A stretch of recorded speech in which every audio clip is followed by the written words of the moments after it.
নমস্কার বন্ধুরা, অন্নপূর্ণার রান্নাঘরে আপনাদের সবাইকে স্বাগত। আজকে আমি আপনাদের দেখাবো বেগুনের মনোহরা। আমি এই 3টে বেগুন নিয়েছি লম্বা।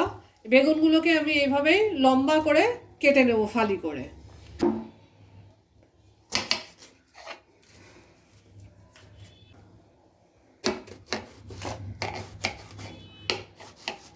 বোটা সমেতই কেটে নেব। একটা বেগুনকে 4 পিস করে নেব।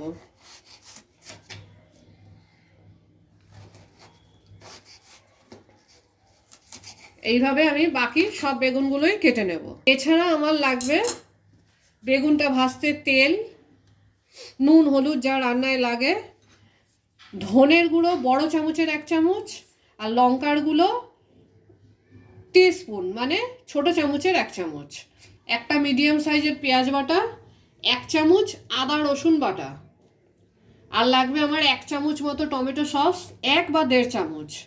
আর আমি রান্নার শেষে একটু কসুরি মেথি ইউজ করব। আমার রান্নায় কোনো চিনি লাগবে না, কিন্তু বেগুনটা আমি কেটে ধুয়ে নুন আর চিনি মাখিয়ে রাখবো 10 মিনিট।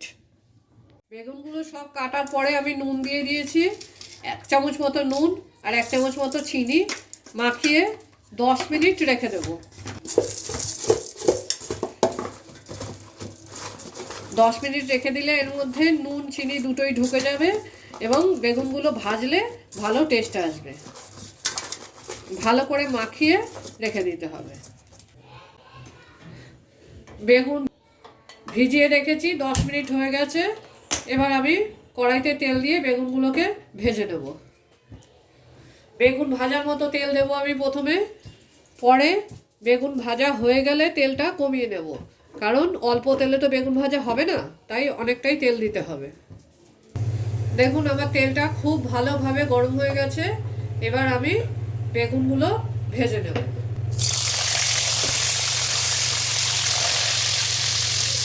একটা সাইড হালকা লাল হয়ে গেলে আবার উল্টিয়ে আমি বেগুনগুলো চারিদিকে সমান করে ভালো করে ভেজে নেব। বেগুনের দেখুন নিচের দিকটা লালচে হয়ে এসেছে। এবার আমি বেগুনের সাইডগুলো এইভাবে ধরে উল্টিয়ে ভেজে দেব। আমাকে বেগুনগুলো উল্টিয়ে উল্টিয়ে ভাজতে হবে। যেহেতু বোটা আছে তাই বেগুনগুলো উল্টাতে একটু অসুবিধা হচ্ছে, কিন্তু বোটা থাকলে দেখতে ভালো লাগে। এইভাবে আমি সব বেগুনগুলোই উল্টিয়ে ভেজে নেব।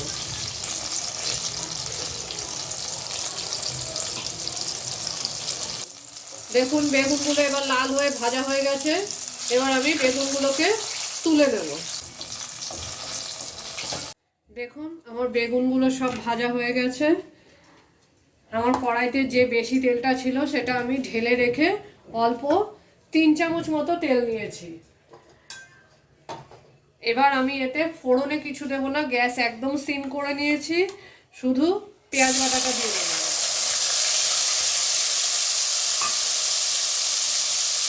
আদা রসুন বাটা 1 চামচ,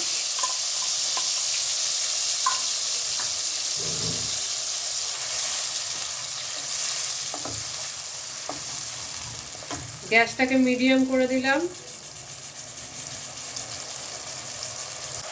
এইবার এর মধ্যে আমি এই ছোট্ট 1 টুকরো দারচিনি দিয়ে দিলাম, শুধু সেন্টের জন্য। দারচিনিটা তেলের ওপরে দিলে ওর গন্ধটা উড়ে যেত, তাই আমি এটা পেঁয়াজের সাথে দিলাম যাতে গন্ধটা ভালো বেরোয়। আমার আদা পেঁয়াজ রসুনটা একটু ভাজা ভাজা হচ্ছে। এবার আমি এতে দিয়ে দেবো আমার 1 টেবিল স্পুন ধনের গুঁড়ো আর 1 টিস্পুন লঙ্কার গুঁড়ো। আমার 3টে বড় বেগুন ছিল, নুন মাখিয়ে রেখেছিলাম।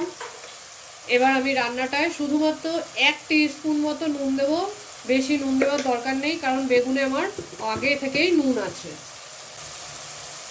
1/4 টেবিল স্পুন হলুদ। এবার মশলাটা ভালো করে কষাতে হবে। যেহেতু মশলাগুলো সবই গুঁড়ো তাই একটু সামান্য জল দিয়ে দিচ্ছি যাতে মশলাটা ভালো কষা হয়। সামান্য বলতে 1/2 কাপ মতো জল দিলেও পারেন। এবার আমি মশলাটা কষতে দেবো 2 থেকে 3 মিনিট, মশলাটা যতক্ষণ না তেল ছাড়বে বা ভাজা ভাজা হবে।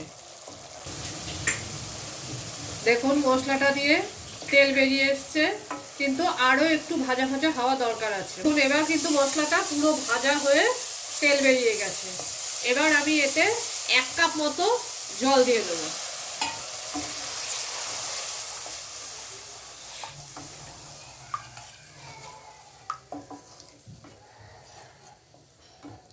ঝোলটা একটু ফুটুক, আমার 2 মিনিট লাগবে ফুটতে হবে। ফুটলে বেগুনগুলো দিয়ে আমি নামিয়ে ফেলবো। আমি আগে বলেছিলাম আপনাদের 1 চামচ মতো টমেটো সস দেওয়ার জন্য। এইবার আমি টমেটো সসটা দিয়ে দিলাম। এতে আমার যে লঙ্কার ঝালটা ছিল, লঙ্কার ঝালটা কমে গেল। ফুটে গেছে ঝোলটা। এবার আমি বেগুনগুলো ছেড়ে দেব। গ্যাসটা একদম সিম করে দিচ্ছি।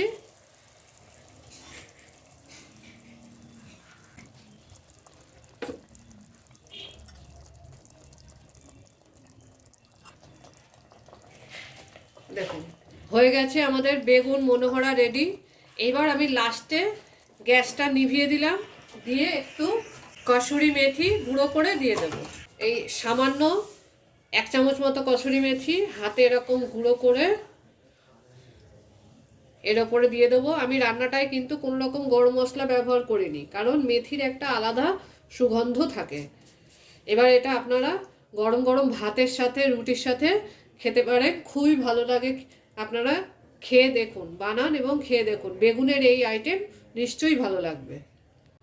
আমাদের বেগুন মনোহরা রেডি হয়ে গেছে। আপনারা বানান, খান এবং কমেন্ট করুন। বেগুনের এই নতুন রেসিপিটা আপনাদের কেমন লাগলো আমাদের নিশ্চয়ই কমেন্ট করে জানাবেন। আর আমাদের চ্যানেলকে লাইক, শেয়ার আর সাবস্ক্রাইব করে নিন। আর এরকম আরও নতুন ভিডিও দেখতে আমাদের বেল আইকনটা প্রেস করে দেবেন। Thank you for watching.